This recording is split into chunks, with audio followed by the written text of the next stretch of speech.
My name is Lydia Scott.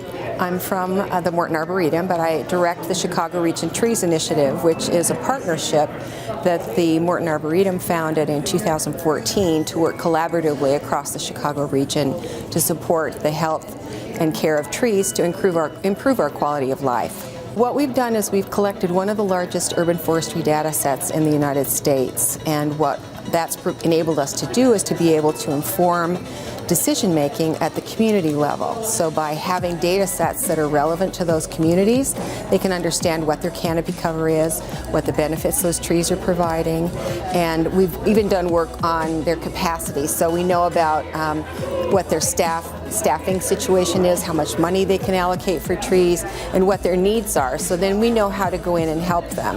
And so our effort is to engage and educate decision makers, land managers, and landowners about how they can more accurately and effectively care for their trees so that they have more improved quality of life. I'm Kristy Rawlinson. I am the forest ecologist at the Morton Arboretum.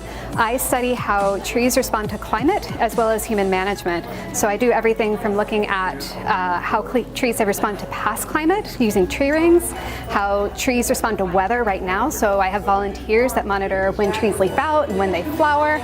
And then I also do computer simulation modeling. So all that lets me look at climate in the past, the present, and the future. I mostly work with communities and individual volunteers to monitor the trees they have now. So looking at phenology, which is when trees leaf out.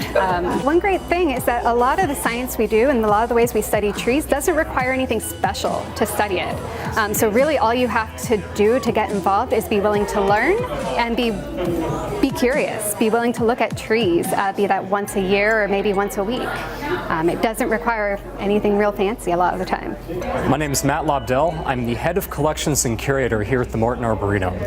In this role, I'm tasked with developing our world-class plant collections, which focus predominantly on woody trees and shrubs. Tonight I'll speak a little bit about our efforts to use the plant collections here as a living gene bank. So what this is about is, as we think about climate change in the future, to look at some of these species that maybe have the capacity to grow here at the Arboretum that might actually grow better here than they would in their native habitat when we look 100 or 200 or further years into the future.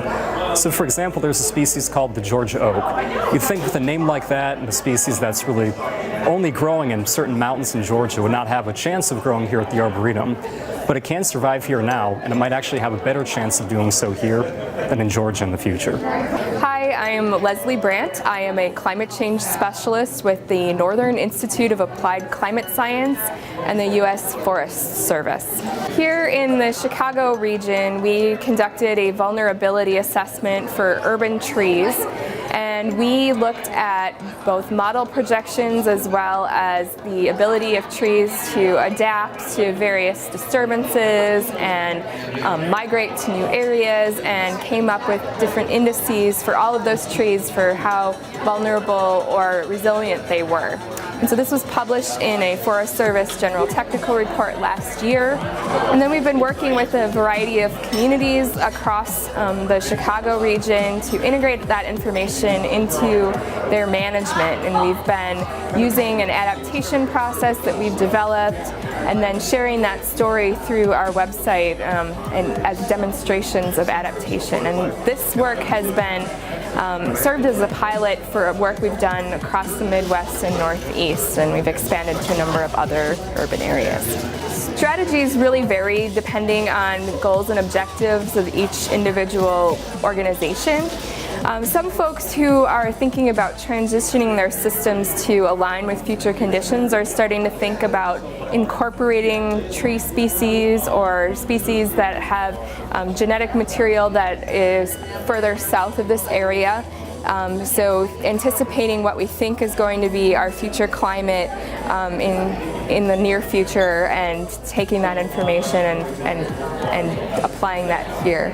Yeah, I'm Don Webbles. I'm an atmospheric scientist at the University of Illinois, where I'm a professor, and I work on concerns about climate change, but I also work on atmospheric chemistry issues, air quality issues, and also still, after many years, stratospheric ozone. One of the concerns is warmer temperatures will lead to more production of ozone, and that is one of the things we study.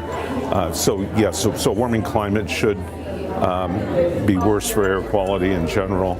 But the most important thing there is the emissions that humans make into the atmosphere. And if we were to cut back those emissions, air quality would still improve.